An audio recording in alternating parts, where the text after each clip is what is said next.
Pagbasa gikan sa basahon ni Sirach.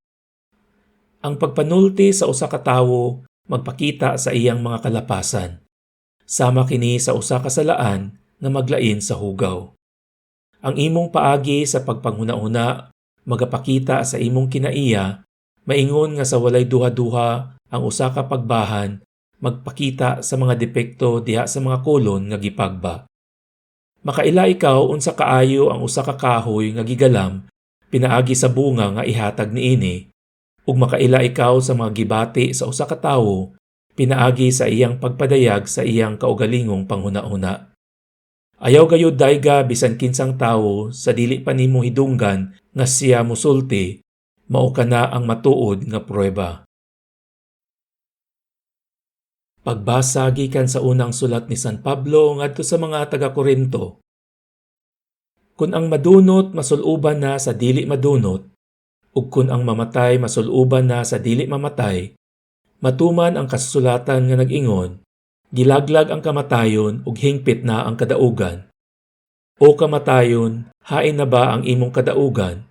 O kamatayon, hain na ang imong kalala? Ang kalala sa kamatayon nagikan sa sala, ug ang gahom sa sala nagikan sa balaod. Apan salamat sa Dios nga naghatag kanatog kadaugan pinaagi sa atong Ginoong Hesukristo. Busa, ang minahal kong kaigsuonan, barog kamo nga lig-on og dili matarog, pagkugi kamo kanunay sa inyong pag-alagad sa Ginoo, kay nasayod kamo nga ang inyong pag-alagad dili gayud makawang. Pagbasa gikan sa Ebanghelyo sumala ni San Lucas. Si Jesus na naad sa pagsulti sa iyang mga tinun-an pinaagi sa mga sambingay. Ang buta dili makaagak sa laing buta, kun buhaton niya kini, mga hulog silang duha sa kanal. Walay tinun-an nga labaw sa iyang magtutudlo, apan kun ang tinun-an makatapos na sa iyang pagtuon, mahisama siya sa iyang magtutudlo. Nganong nagtan-aw ka man sa puling sa imong isig katawo, apan wala mo tagda ang troso diha sa imong mata. Unsaon mo man pag-ingon sa imong isig katawo, ambi ako'y pakuhaa sa imong puling, nga wala ka man gani makakita sa troso nga anaa sa imong mata. Maot, kuhaa una ang troso nga anaa sa imong mata aron makakita ka pag-ayo ug makuha mo ang puling sa imong isig katawo.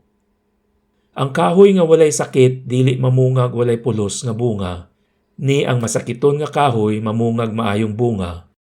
Ang tagsa-tagsa ka kahoy maila sa iyang bunga, dili ka makapupo og igos diha sa sampinit, ni ubas gikan sa kadyapa. Ang maayong tawo magsultig maayo gikan sa maayong mga butang nga naa sa iyang kasing-kasing. Apan ang tawo nga daotan magbuhat og daotan gikan sa mangilad nga mga butang sa iyang kasing-kasing. Kay kun unsa ang anaa sa kasing-kasing sa tawo, mauusab ang iyang isulti.